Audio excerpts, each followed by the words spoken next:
Hello, कैसे हैं आप लोग? आज आप लोगों का ये 13 सेशन है पीवाईक्यू का, जिसमें सीटेट के आए हुए 10 साल के प्रीवियस ईयर क्वेश्चंस को कराया जा रहा है मैथ्स के। चाहे वो सीटेट पेपर 1 में आए हों, चाहे सीटेट पेपर 2 में आए हुए क्वेश्चंस हो। तो अभी तक 12 सेशंस जो हैं वो कंप्लीट हो चुके हैं पीवाईक्यू के। अगर आप लोगों ने अभी तक वो 12 सेशंस नहीं देखे हैं तो हमारी प्लेलिस्ट में जाकर देख लीजिए, सिग्मा एकेडमी को सब्सक्राइब करके। तो आइए चलते हैं हमारे क्वेश्चंस की तरफ। तो हमारा फर्स्ट क्वेश्चन है आज, what should be subtracted from the sum of 9909, 9099 and 9009 to obtain 25454। तो हमें क्या करना है कि 25454 प्राप्त करने के लिए इन तीनों नंबरों के योग से क्या घटाया जाना चाहिए। किन तीनों नंबरों के योग से क्या घटाना चाहिए, ये लिखा हुआ है। क्या नंबर्स हैं? नंबर्स हैं 9909, 9909, और क्या है इसमें आपका 9099, 9099, और आपका है तीसरा नंबर 9009, 9009। इसमें से आपको क्या ऐसा माइनस करना है कि आपका जो आ जाए नंबर 25454।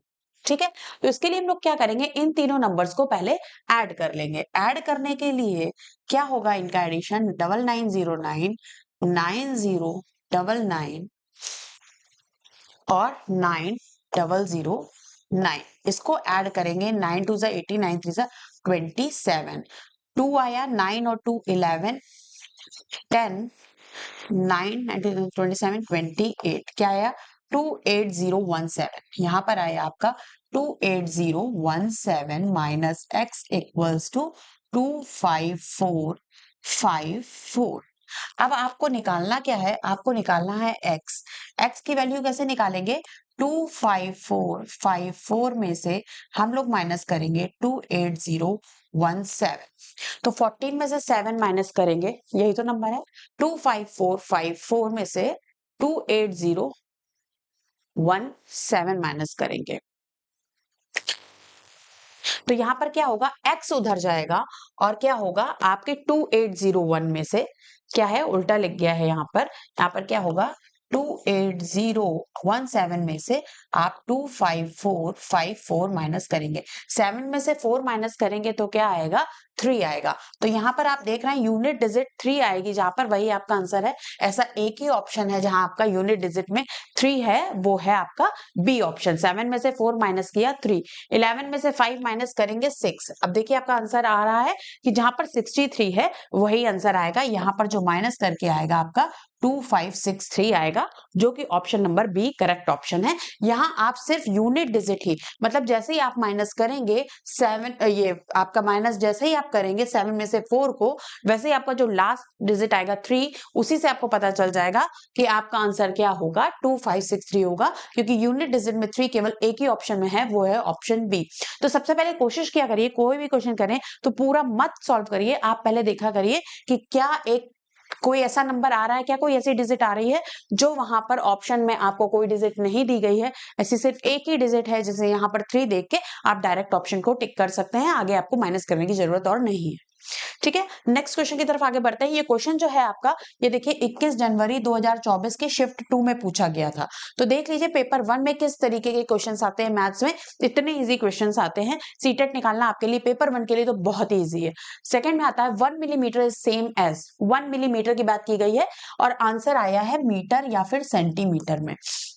तो अगर हम लोग बात करते हैं यहाँ पर, 1 मीटर में जो होता है वो कितने होते हैं, 100 सेंटीमीटर होते हैं, और 1 मीटर में 1000 क्या होते हैं, मिलीमीटर होते हैं, है ना। 1 मीटर में 1000 मिलीमीटर होते हैं, 100 सेंटीमीटर होते हैं। अगर 1 मिलीमीटर की हम बात करें तो यहाँ पर 10 की पावर -3, मतलब 0.001 आ जाएगा आपका मीटर, 0.001, जो कि ऑप्शन में कहीं नहीं है, इसलिए मीटर वाला आंसर तो यहाँ पर नहीं होगा, है ना, मीटर वाला आंसर नहीं होगा। अब हम सेंटीमीटर को देखते हैं। अगर यहाँ देखें तो 1 सेंटीमीटर में यहाँ पर हो जाएगा 10 मिलीमीटर, जब हम लोग इस इतने को देखेंगे, क्योंकि मीटर वाला तो रॉन्ग हो गया, मीटर और मिलीमीटर में जो आपका रिलेशन बन रहा है वो दोनों ये ऑप्शन नहीं है, 0.001 बन रहा है, जो कि ऑप्शन इसमें है ही नहीं मीटर वाले में। अब सेंटीमीटर वाले में आएंगे, क्योंकि सेंटीमीटर वाले ही बचे हैं। 1 सेंटीमीटर यहां से देखा तो 10 मिलीमीटर के बराबर हुआ। कैसे हुआ? 2 जीरो यहां से, 2 जीरो यहां से कैंसिल हो गए और 1 सेंटीमीटर 10 मिलीमीटर के बराबर हो गया। इसके बाद क्या करेंगे? अब हमसे आप पूछा गया है मिलीमीटर में, 1 मिलीमीटर में कितने सेंटीमीटर होंगे? तो 1/10 मतलब कि 0.1 सेंटीमीटर, 0.1 सेंटीमीटर, जो कि आपका ऑप्शन डी जो है आपका करेक्ट ऑप्शन है। ठीक है, ऑप्शन डी आपका करेक्ट ऑप्शन है। तो आप मीटर और सेंटीमीटर दोनों में ही आपको रिलेशन निकालने पड़ेंगे, मिलीमीटर और सेंटीमीटर में, क्योंकि दो में ऑप्शन दिया गया है मीटर और सेंटीमीटर में, तो दोनों के ही आपको ऑप्शन निकालने पड़ेंगे। जो भी इनमें से करेक्ट ऑप्शन होगा उस पर आप क्या करेंगे? टिक करेंगे। नेक्स्ट आते हैं, ये देखिए सारे 21 जनवरी 2024 शिफ्ट 2 में पूछे गए क्वेश्चन है। इसके पहले वाला भी जो क्वेश्चन था वो क्या था? 21 जनवरी 2024 में पूछा गया क्वेश्चन था। नेक्स्ट में आते हैं, a frog jumps 3 steps and a rabbit jump 7 steps at a time starting from a place O, at which of the following step they both will be jumping together. इसमें क्या दिया गया है? किसी स्थान ओ से आरंभ करके एक मेढक जो है वो 3 कदम चलता है और एक खरगोश जो है वो 7 कदम चलता है। निम्न में से किस कदम पर वे दोनों एक साथ छलांग लगाएंगे? जब इस तरीके से आपसे क्वेश्चन पूछा जाए, इस तरीके से क्वेश्चन आते हैं, तो हम हमेशा यहाँ पर क्या निकालते हैं? एलसीएम निकालते हैं। यहाँ पर क्या दिया गया है? फ्रॉग जो है वो 3 स्टेप्स चलता है और जो रैबिट है वो 7 स्टेप्स चलता है। तो हम लोग यहाँ क्या करेंगे? हम लोग एलसीएम निकालेंगे किसका? 3 और 7 का। लेकिन जब हम 3 और 7 को यहां देखते हैं तो 3 और 7 कैसे नंबर्स हैं? ये को प्राइम नंबर्स हैं। ये क्या कैसे नंबर्स हैं? आपके को प्राइम नंबर्स हैं। को प्राइम नंबर्स क्या होता है? जिनके जो आपका फैक्टर्स होते हैं, को फैक्टर्स जो होते हैं वो क्या होते हैं? आपका सिर्फ 1 होता है। ठीक है, कॉमन फैक्टर्स जो होते हैं वो सिर्फ 1 होता है, क्योंकि देखिए 3 की टेबल में भी 7 का कोई नहीं आएगा और 7 की उसमें फैक्टर में भी 3 नहीं आएगा। तो दोनों का एलसीएम जो है क्या होगा? इन दोनों का मल्टीप्लीकेशन होगा, क्योंकि ये दोनों को प्राइम नंबर है। तो यहाँ पर एलसीएम जो आएगा 7 3 जा 21 आ जाएगा।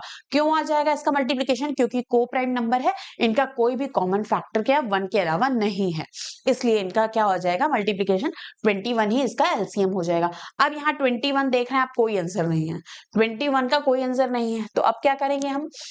अब हम देखेंगे 21 का मल्टीपल कौन सा है। 21 का मल्टीपल हम देखेंगे जब, तो क्या होगा? 21 का मल्टीपल आप देख रहे हैं 378 आ रहा है। कैसे आ रहा है? 21 का मल्टीप्लाई अगर हम 18 में करेंगे तो 18 1 जा 18 और 18 2 जा 36 प्लस 1 37, 378 आ रहा है। तो 21 का मल्टीपल इसमें चेक करेंगे, जो कि क्या होगा हमारा? 378। आप डायरेक्टली जैसे मैंने बताया सिर्फ ऑप्शन से भी कर सकते हैं, आपको कैलकुलेशन करने की कोई जरूरत नहीं। अगर आपको पता होगा कि इस तरीके के क्वेश्चंस में एलसीएम से होता है और यहाँ पर को प्राइम नंबर्स हैं, तो मल्टीप्लीकेशन ही इसका वो होगा, क्या होगा? मल्टीप्लीकेशन ही इसका एलसीएम होगा। तो सीधे सीधे आप 21 का क्या देख लेंगे? मल्टीपल इसमें चेक कर लेंगे। 7 3 जा 21 करेंगे, 21 का मल्टीपल जो होगा वही आंसर होगा। ठीक है, और इस तरीके के क्वेश्चन में हमेशा एक ही ऐसा आंसर दिया जाएगा जो 21 का मल्टीपल होगा। 2 ऑप्शन कभी नहीं दिए जा सकते, क्योंकि फिर वो क्वेश्चन ही रॉन्ग हो जाएगा। इसलिए आपको सबसे पहले इसमें यहाँ चेक करना होगा मल्टीपल कौन सा है, अगर आप ये पूरा सॉल्यूशन मल्टीप्लाई वाला नहीं करना चाहते हैं। ठीक है, इसके आगे चलते हैं। How many packets of 1/12 kilogram salt can be made from 7 1/2 kilogram of salt? इतने किलोग्राम नमक से इतने किलोग्राम नमक के कितने पैकेट बनाए जा सकते हैं, है ना? तो इसमें क्या दिया गया है? पहले तो यहाँ पर जो मिक्स फ्रैक्शन दिया गया है इसको सिंपल फ्रैक्शन में चेंज करेंगे। जो 7 1/2 दिया गया है उसको क्या करेंगे हम लोग? उसको हम लोग क्या करेंगे? सिंपल फ्रैक्शन में चेंज करेंगे, तो नीचे 2 ही रहेगा और 7 2 14 प्लस 1 15, 15/2 हो जाएगा। जब यहाँ पर निकालना है हमें कि हाउ मेनी पैकेट्स कितने बनेंगे, तो यहाँ कैसे निकालेंगे? पैकेट्स बनाने के लिए क्या करेंगे हम लोग? ये जो टोटल आपको दिया गया है, how many packet can be made from, total इतना सॉल्ट दिया गया जो कि हमारा क्या आया है?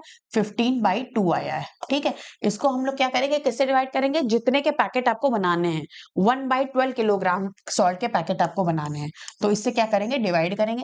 जब डिवाइड करते हैं तो आपको पता है कि जो नीचे वाली डिजिट होती है वो ऊपर चली जाती है, इनका इनसे मल्टीप्लाई हो जाता है। तो यहाँ पर करेंगे 15 × 12 हो जाएगा यहाँ पर, और नीचे आपका आ जाएगा 2 2 6 12 और 15 6 90। तो यहाँ पर 90 ऑप्शन जो है वो आपका करेक्ट ऑप्शन होगा, ऑप्शन नंबर 2। ठीक है, ऑप्शन नंबर 2 क्या होगा, यहाँ पर करेक्ट ऑप्शन होगा। यहाँ पर पैकेट्स कैसे निकलेंगे, टोटल जो आपकी वैल्यू दी गई है कि इतने किलोग्राम का सॉल्ट का बनाना है और कितने पैकेट बनाने हैं, कितने कितने किलोग्राम के, तो उससे डिवाइड करेंगे तो पैकेट का नंबर आ जाएगा कि कितने पैकेट बनेंगे। ठीक है, नेक्स्ट क्वेश्चन की तरफ चलते हैं। ये भी 21 को आया था 21 जन शिफ्ट 2 में।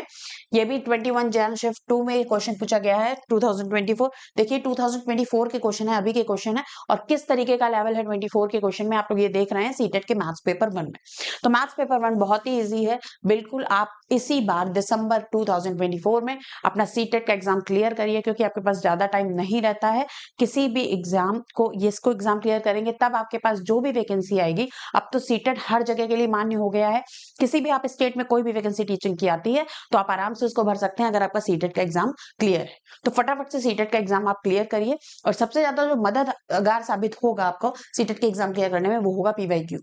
प्रीवियस ईयर क्वेश्चन अगर आपने सारे कर लिए हैं तो उससे भी आपका सीटेट क्वालिफाई हो जाएगा, क्योंकि ये सिर्फ एक क्वालिफाई करने के लिए मार्क्स है, आपको एलिजिबल बनाता है आगे किसी भी वैकेंसी में आने वाले एग्जाम में बैठने के लिए। ठीक है, इस क्वेश्चन को देखते हैं। सिंपल सा क्वेश्चन है, इसको सिंप्लीफाई करना है, बॉडमास रूल लगेगा। तो इसमें क्या दिया हुआ है, 25.3 into 5 minus 35 divided by 5 minus 3 into 18.5। ये आपको क्वेश्चन दिया गया है, और आपको पता होना चाहिए कि इस सारे क्वेश्चन में हम लोग बॉडमास का रूल लगाते हैं। Bracket of divide multiply addition subtraction. यहाँ सबसे पहले आपको डिवाइड दिख रहा है, क्योंकि ये दोनों तो है ही नहीं, तो डिवाइड करेंगे 5 7 35 आ जाएगा। फिर मल्टीप्लीकेशन लगाना है, यहाँ पर माइनस के साइन लगाए और यहाँ पर मल्टीप्लाई किया, 5 3 15, 5 25 26, 5 11 12 126.5 इधर आएगा मल्टीप्लाई करके, और इधर क्या आएगा 5 3 15 25 55.5। अब यहाँ पर क्या है, इस दोनों को हम लोग प्लस कर लेंगे, 126.5, यहाँ पर माइनस हम लोगों ने कॉमन लिया, 7 प्लस 55.5, यहाँ पर प्लस किया तो क्या आएगा 62.5। 126.5 में से 62.5 माइनस करेंगे, ठीक है, 6 में से 2 गए 4, 12 में से 6 गए 6, तो क्या आ रहा है आपका 64 जो आ रहा है, आपका करेक्ट ऑप्शन आ रहा है। 64 कहां पर है, डी ऑप्शन आपका जो है वो करेक्ट ऑप्शन होगा, इसमें बॉडमास रूल होगा। तो ये इस तरीके के क्वेश्चन जो हैं आपके पेपर 1 में आए हुए हैं सीटेट के मैथ्स में। इसी तरीके से रोज एक सेशन होता है आपके पीवाईक्यू का, जिसका ये आपका 13 सेशन था, आज 12 सेशन पहले भी हो चुके हैं। अगर आपको सीटेट दिसंबर 2024 में क्लियर करना है तो बिल्कुल इस सेशन से जुड़े रहें, हमारे चैनल सिग्मा एकेडमी से जुड़े रहें। Thank you everyone.